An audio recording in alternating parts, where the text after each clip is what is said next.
Hello, everyone! Today's video is about a bear visiting Paris. Let's get started. When Bear came to Paris for the first time, he was amazed by the Eiffel Tower. It was so big, so beautiful, nothing like anything he had ever seen before.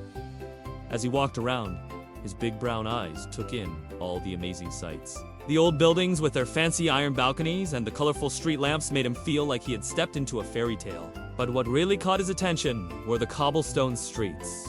They were so different from the smooth roads back home. Bear couldn't resist the urge to explore every nook and cranny. He sniffed at every lamppost, marveled at the tiny flowers growing between the stones, and even made a new friend, a little dog named Coco. Together they chased pigeons in the squares, played hide-and-seek in the narrow alleys, and shared tasty snacks that Coco's owner, Madame Dupont, gave them. After playing with Coco, Bear felt a little tired and hungry. So he decided to sit down at one of the many street cafes and have some lunch. It was there that he discovered his new favorite food, a delicious pastry called fluffy and buttery. It tasted like heaven compared to the tough fish and berries he usually ate. Bear was so happy he could have licked the plate clean, if he was too polite to do so. The friendly cafe owner even gave him free water and watched him enjoy his snack. Bear felt very comfortable in this place and decided to spend more time just soaking up the atmosphere. And that's when he met Antoine and Chloe. They were two curious kids who were out exploring Paris with their parents. Bear had never been around children before, but he couldn't help but feel drawn to their infectious laughter and boundless energy. So he did something he had never done before, something that would have been unthinkable back in his hometown. He walked right up to them and introduced himself. "Bonjour, je m'appelle Bear," he said in his deep, rumbling voice. The kids were a little scared at first, but then they saw how gentle and kind Bear was, and they quickly warmed up to him. Bear was just as fascinated by the children as they were by him. Their innocence and joy were like a breath of fresh air, reminding him of a time when life was simpler and full of wonder. They talked for hours about everything and nothing, sharing stories, jokes, and dreams for the future. Antoine even taught Bear how to play a traditional French game called Omi, where you have to keep a ball in the air using only your hands and feet. Bear was terrible at it, much to the amusement of the children, but he tried his best, and that's all that mattered. Before long, the kids had to go home, but not before promising to meet Bear the next day for more fun and games. And true to their word, they were there the next day, and the next, and the next, spending every waking moment with their new friend. One afternoon, Antoine suggested they visit a bookstore that sold old, used books. Bear had never been in a bookstore before, so he was excited to see what they had. The moment he stepped inside, he was overwhelmed by the smell of aged paper and leather. It was like stepping into a different world. The kids led him to a shelf filled with colorful fairy tale books and opened them up to show him the beautiful illustrations. Bear couldn't read French, but that didn't matter, because the pictures told the stories perfectly. He learned about brave princesses, wicked witches, and handsome princes, all while sitting in an old armchair by the window. The quiet murmur of other customers browsing the shelves created a peaceful atmosphere that Bear found incredibly relaxing. He spent hours in that bookstore, soaking up the magic and wonder of those fairy tales. Later, when the children went home, Bear continued to explore the store. He found a book about the history of France and sat down to study it. Even though he couldn't understand the words, he was captivated by the pictures of kings and queens, castles, and cathedrals. He learned about the French Revolution, the rise of Napoleon, and the beauty of the French countryside. For the first time, he understood why people called France a cultural treasure. It wasn't just about the pretty buildings and delicious food. It was about the rich history and traditions that have been passed down from generation to generation. As the sun began to set, Bear closed the book and walked out of the store.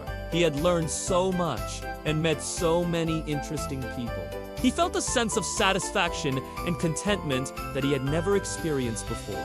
The bookstore became his favorite place in Paris. Every day after meeting the children, he would spend hours reading books, learning about French culture and history, and discovering new worlds. He loved the feeling of being surrounded by books, the smell of paper and ink, and the quiet rustle of pages turning. It was a sanctuary where he could escape from the noise and chaos of the city and lose himself in a good story. One day, Bear decided to visit the famous Louvre Museum. It was a huge building with long, dark corridors and glass boxes everywhere. Some people called it boring, but Bear loved it. He stood for hours looking at paintings from faraway lands. There were pictures of kings and queens, battles and feasts, landscapes and still lifes. Each painting told a story, and Bear listened to them all. He learned about ancient Egypt and Greece, the Middle East and Asia. He saw the world through the eyes of the artists and traveled to places he had never been. He also saw a painting called Liberty Leading the People. It showed a woman holding a French flag leading a group of men during the Revolution. Bear thought it was beautiful and exciting. He wanted to be part of that fight for freedom and democracy. After the Louvre, Bear went to the Isle de la to see Notre Dame Cathedral. It was an old church with 2 big towers and a big cross. The towers were tall and thin, like the legs of a pair of pants. The roof was covered with many pointy things that looked like teeth. Bear thought it was funny and cute. He liked the way the light came through the big windows and made the floor glow. He liked the sound of the bells ringing and the people singing. He liked the smell of incense burning and the candles glowing. He felt small and humble in front of God.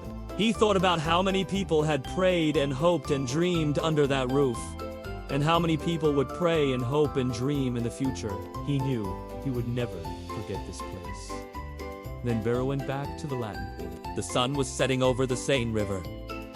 The sky was full of pink and orange colors. The river was like a black ribbon flowing through the city. Bear sat down on a stone by the river and watched the boats go by. He thought about all the things he had seen and done in Paris.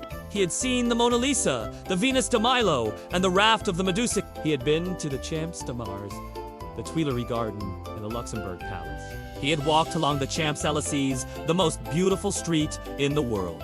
He had climbed the Arc de Triomphe and had a bird's-eye view of the city. He had ridden the Ferris wheel at the Trocadero and had a panoramic view of the Eiffel Tower.